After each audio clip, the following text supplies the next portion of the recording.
Hoje a gente vai mergulhar numa premissa fascinante, a do Protocolo Gizé. Imagina só, em uma câmara secreta 30 metros abaixo do deserto do Egito, um protocolo é ativado. E com ele, um segredo final que não só reescreve a história, mas o próprio significado do que é ser humano. A narrativa toda parte de uma pergunta que, olha, dá o que pensar. E se tudo que a gente aprendeu sobre as nossas origens, os nossos deuses, o nosso propósito, fossem na verdade só uma quarentena? Uma historinha contada para nos manter em silêncio, esperando a chegada dos verdadeiros proprietários? Bom, para a gente entender essa trama, a gente começa com o protagonista, o Dr. Taylor Thorne. Ele é aquele tipo de arqueólogo que, ao seguir mapas que nem deveriam existir, acaba encontrando uma verdade que nunca deveria ter sido descoberta. E a descoberta do Thorne é uma anomalia, algo que desafia tudo que a gente conhece. A arqueologia oficial, aquela dos livros, insiste que essas duas escritas, que são os pilares de duas civilizações totalmente diferentes, nunca se encontraram na sua origem. Mas na história, está lá, gravado em granito, um elo impossível. A implicação disso é devastadora. Porque não eram só textos, sabe? Eram retratos. A história sugere que aqueles seres colossais dos mitos sumérios, os Anunnaki, caminhavam lado a lado com os deuses egípcios, os Neteru. A prova, dentro dessa ficção, de que o Gênesis da Bíblia não era um mito, era um relatório de campo. Só que, como em toda boa história, um segredo desse tamanho precisa de um guardião, né?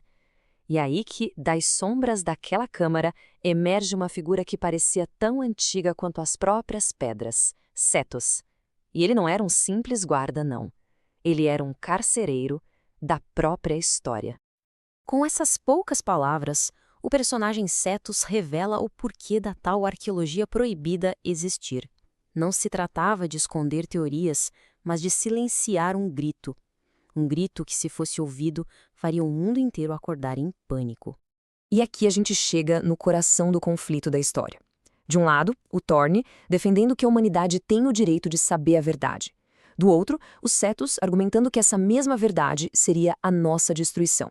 Como o personagem diz, seria como dar uma tocha acesa para uma criança dentro de uma biblioteca. E a coisa fica ainda mais profunda.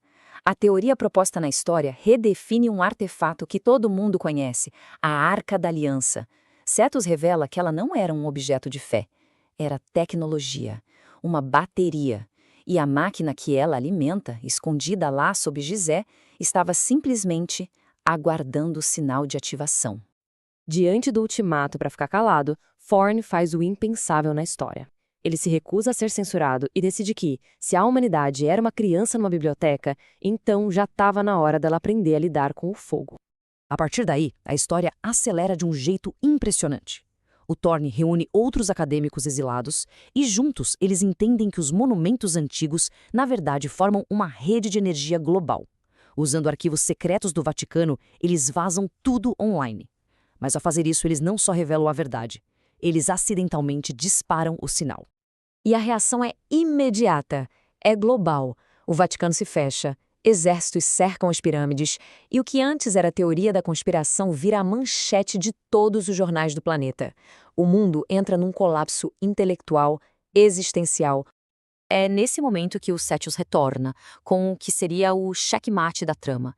Ele explica que o alinhamento das estrelas não era uma data, era um protocolo de autenticação, um login, sabe? E Thorne, na sua busca pela verdade, acabou de discar o número e avisar que a casa estava aberta.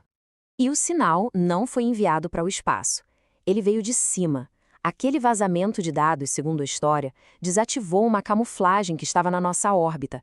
E os criadores, aqueles que os sumérios temiam e que a Bíblia chamava de juízes, começaram a chegar. E do próprio tecido do espaço-tempo, eles se materializam. A teoria afirma que não eram alienígenas. Eram os deuses dos nossos mitos mais antigos, os Anunnaki da Mesopotâmia, os Elohim da Bíblia, os arquitetos. E eles não vieram em paz, vieram para uma auditoria. O primeiro contato na história não é um diálogo, é uma definição. Fria, técnica. Para eles, a humanidade não é uma civilização. Nós somos unidades de processamento biológico, uma tecnologia que se tornou instável, uma colheita que amadureceu antes da hora. As revelações do arquiteto simplesmente desmontam milênios de identidade humana.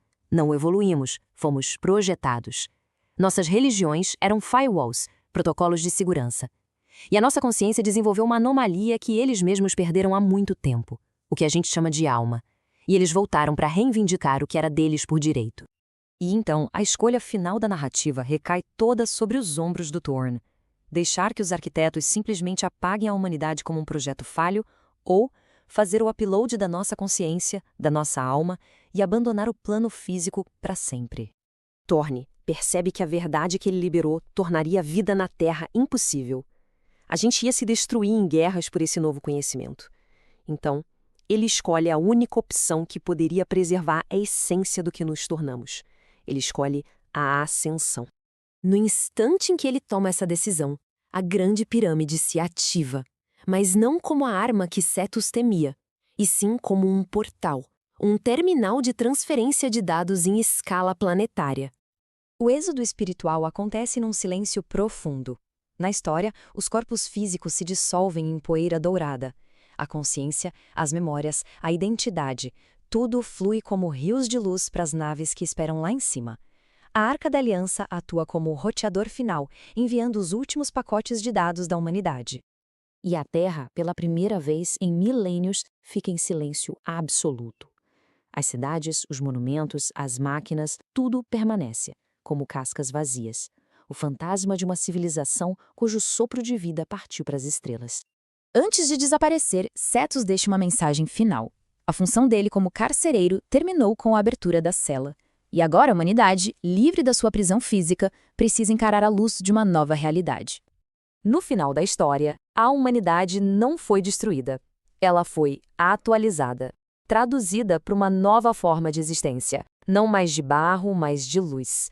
Finalmente, se juntando aos seus criadores, não como propriedade, mas como iguais.